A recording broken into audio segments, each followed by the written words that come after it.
Bonjour, c'est Philippe. Bienvenue sur ma chaîne où j'aide les communautés francophones à apprendre le portugais. Aujourd'hui, dans cette vidéo, nous toucherons un aspect bien particulier de la langue, un aspect qui pose certainement quelques difficultés à beaucoup de personnes, qu'elles soient natives ou alors qu'elles soient étrangères et donc apprennent le portugais comme langue étrangère. Nous parlerons des modes et des temps verbaux. Alors, si nous devions définir ce qu'est un verbe, ou ce que sont les verbes, en termes simples, nous pourrions dire que les verbes sont des mots qui expriment une action, comme ranger, arrumar en portugais, ou encore un processus, comme naître, nascer, ou encore croître ou grandir, crescer en portugais. Ou encore, ce sont des mots qui peuvent exprimer, outre une action et un processus, ils peuvent exprimer tout simplement un état. En termes simples, nous pourrions dire également que les verbes sont alors les mots les plus variables d'une langue, que ce soit en raison de leur mode, de leur temps, mais également en raison de leur aspect, de la personne ou du nombre. C'est ce que nous allons voir dans cette vidéo, plus particulièrement en nous rendant sur mon ordinateur. Donc nous voilà sur mon ordinateur afin de pouvoir analyser cette question et nous essaierons de nous maintenir assez simple, sans trop entrer dans les détails. Disons que dans cette vidéo, nous verrons en partie les modes et les temps verbaux.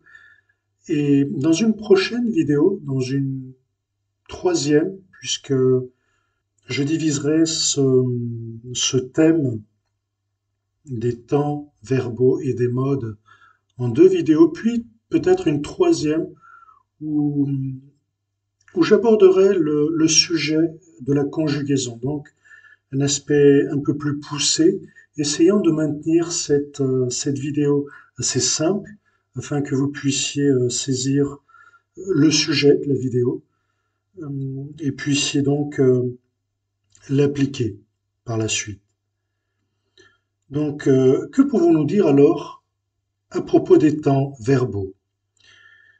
Alors, les temps verbaux, en fin de compte, ne sont rien d'autre que des temps qui, sur une ligne, disons, ils indiquent des temps qui sont formés dans une continuité, les uns à la suite des autres.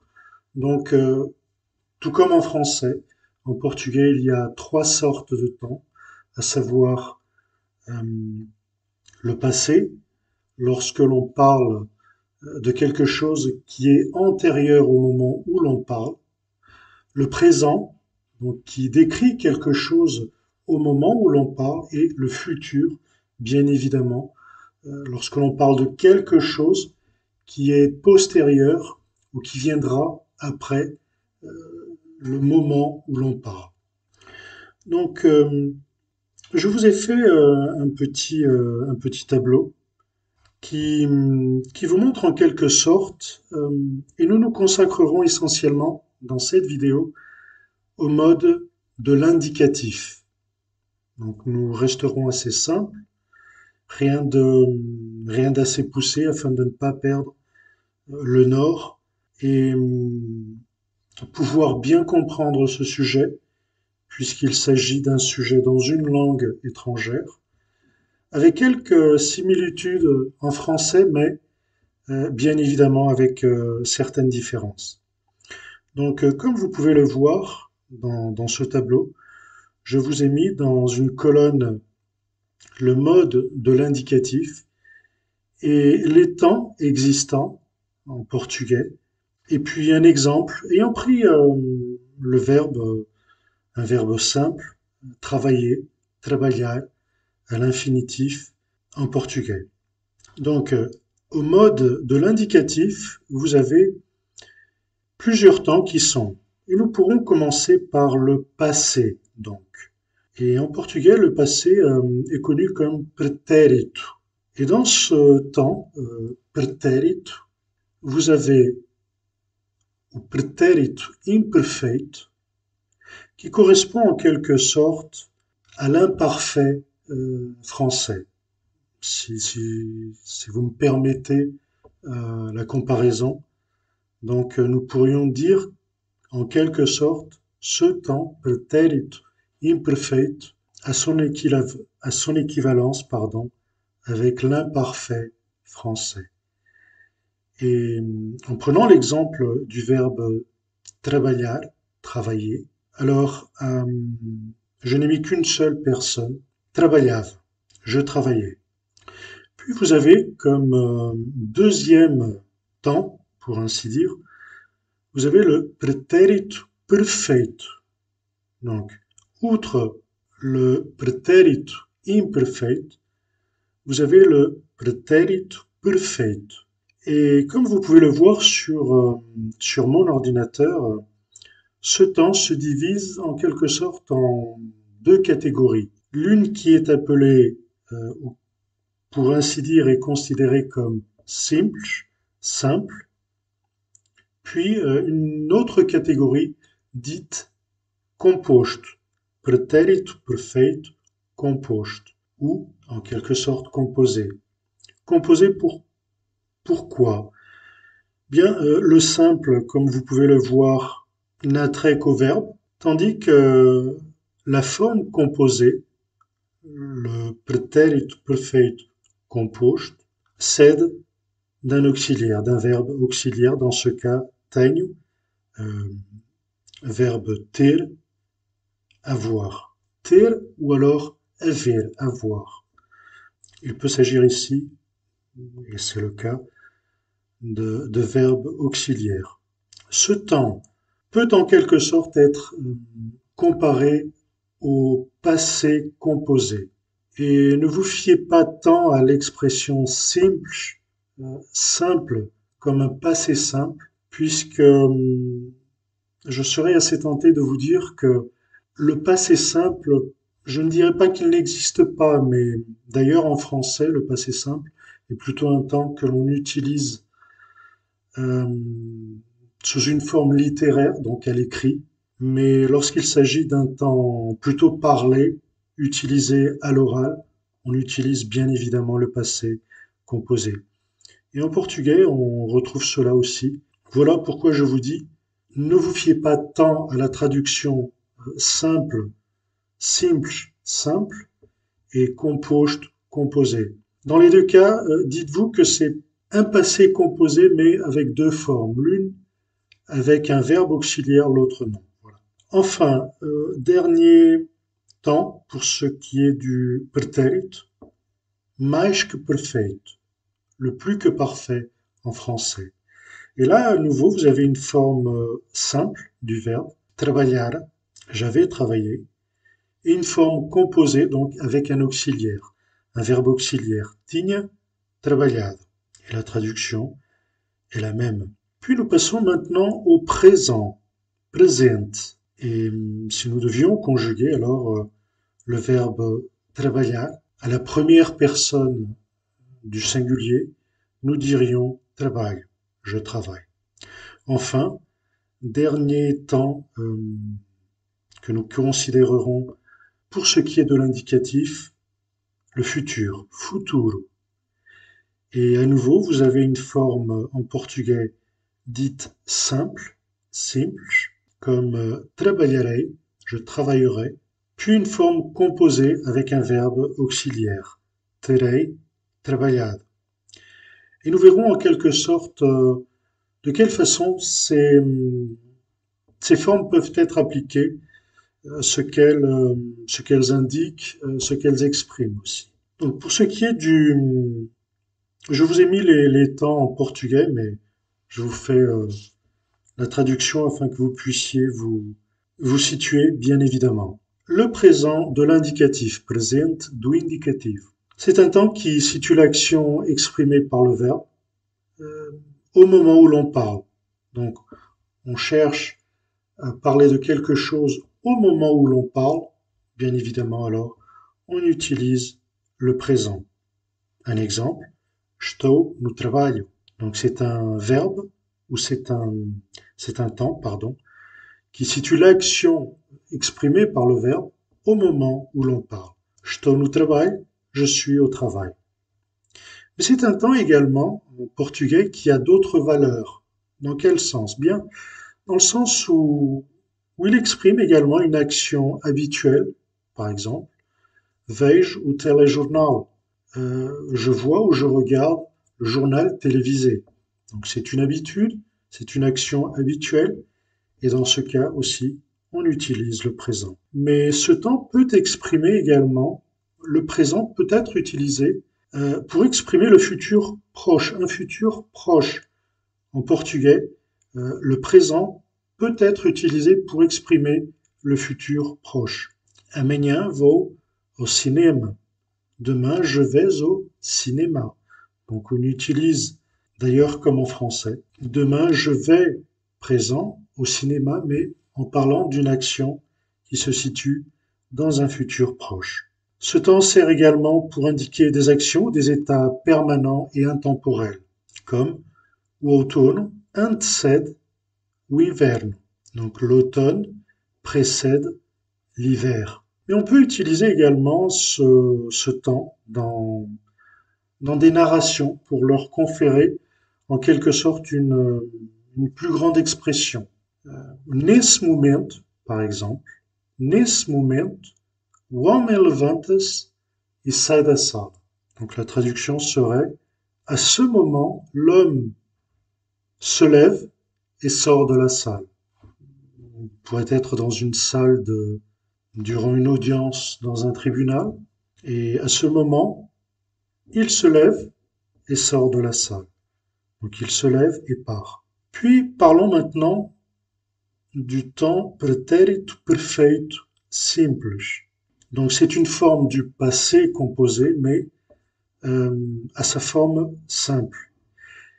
Et ce temps nous permet de nous situer dans le passé, ou permet de situer dans le passé une action qui est ponctuelle, occasionnelle, mais qui est terminée. Par exemple, a Mônica encontrou cão abandonado.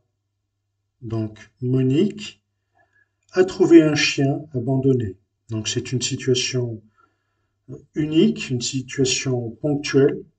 Ce n'est pas une situation qui se répète, mais c'est une action isolée, mais terminée également. Et donc, dans ce cas, on utilise ce temps. Pretérito perfeito composto. Donc, passé composé, mais sous sa forme composée. Ce temps exprime la répétition ou la continuité d'une action qui se prolonge jusqu'au moment présent. Par exemple, tenho ido de comboio para o trabalho. Donc l'idée est que la personne a fait, l'idée est que la personne prend le train pour aller à son travail. Et elle en a fait une habitude, une répétition. Donc c'est devenu une habitude. Et dans ce cas-là, alors, on utilise ce temps, pretérito perfeito composto. Maintenant, parlons du pretérito imperfeito, ce qui pourrait être l'équivalent, comme je vous ai dit il y a quelques minutes, à l'imparfait en français. Ce temps situe dans le passé une action prolongée dans le temps, comme par exemple, quando éramos solteiros, passeávamos muito pela praia. Lorsque nous étions célibataires, nous nous promenions assez ou beaucoup vers la plage ou à travers la plage. Mais ce temps a d'autres valeurs, tout comme le présent, comme nous avons pu le voir exactement. Ce temps, pretérito imperfeito, a également d'autres valeurs, dans le sens où il peut exprimer un désir au lieu du subjonctif, comme vous pouvez le voir. Donc, bien souvent, pour exprimer un désir, on peut être tenté d'utiliser le subjonctif, mais en portugais, ce temps peut être utilisé avec cette situation. Par exemple, gostava de visitar a casa dos meus avós. J'aimais visiter la maison de mes grands-parents. Mais ce temps peut également exprimer la délicatesse au lieu du présent. Par exemple, queria a conta, por favor. Vous êtes à un bar ou un restaurant et vous cherchez à demander l'addition, alors vous dites queria a conta, por favor. Maintenant parlons du pretérito mais que perfeito, simples e composto. Donc, l'équivalent, pour ainsi dire, du plus que parfait. Ces deux temps, que ce soit à la forme simple ou à la forme composée, donc sous sa forme simple ou avec l'auxiliaire. Ces deux formes expriment un fait passé antérieur à un autre lui aussi passé. Par exemple, quando chegamos ao cinema, a sessão começara, forme simple. Forme composée, a sessão tinha começado.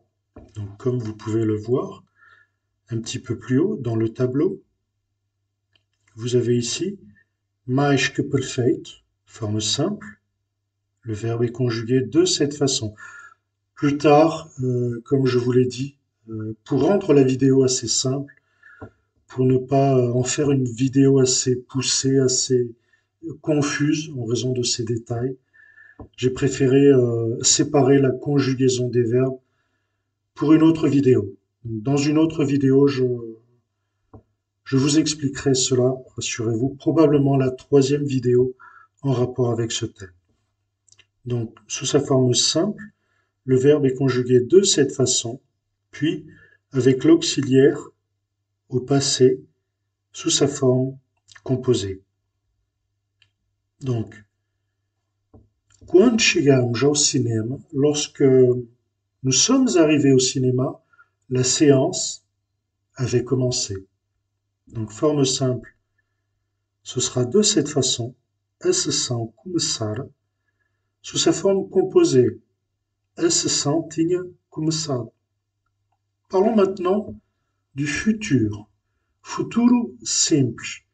C'est un temps qui situe l'action exprimée à un moment ultérieur à celui où l'on parle. Donc, vous cherchez à décrire un moment ultérieur au moment où vous parlez, donc vous utilisez bien évidemment le futur. Et dans ce cas, o futuro simples.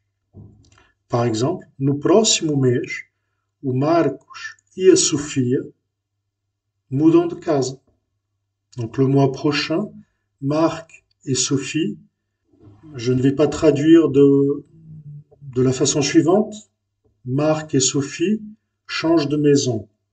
Bien évidemment, le mois prochain, Marc et Sophie déménagent. Mais bon, l'idée est là. Remarquez que le temps apparemment pourrait être un présent, ou on pourrait confondre avec un présent, mais le contexte est d'un futur puisque on parle d'un moment ultérieur, le mois prochain, c'est le mois prochain qu'il déménage, un moment ultérieur au moment où l'on parle. Enfin, futuro composto.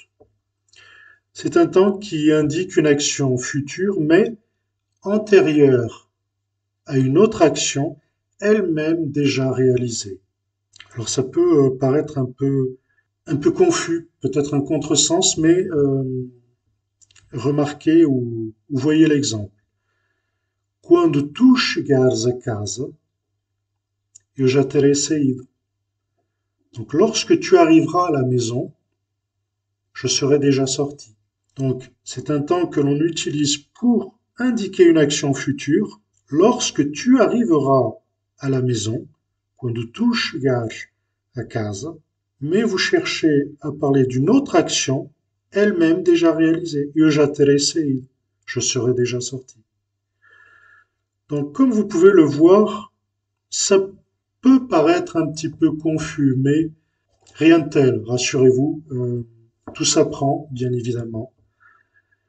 Au tout début, ça peut paraître un peu confus, assez difficile, mais je vous expliquerai de façon assez simple et vous verrez, il n'y a aucun mal à se sentir un petit peu limité Sachez que tout s'apprend et il y a certaines ressemblances avec le français. Donc voilà pour ce qui est de cette vidéo. Si vous avez aimé ce contenu, n'hésitez pas à me le faire savoir par un petit pouce.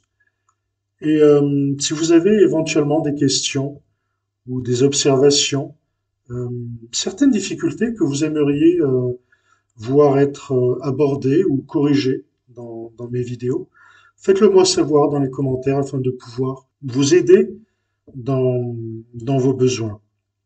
Une fois de plus, n'hésitez pas à baisser le petit guide que je vous mets dans la description au format PDF, un petit guide qui vous aidera à apprendre n'importe quelle langue, en quelque sorte, quelques conseils, 4-5 conseils que je vous donne dans l'apprentissage d'une langue, dans le cas concret du portugais, mais qui méritent d'être considérés afin de rendre votre tâche beaucoup plus facile. Donc une fois de plus, merci pour avoir pu assister à cette vidéo. C'était Philippe, à une prochaine vidéo.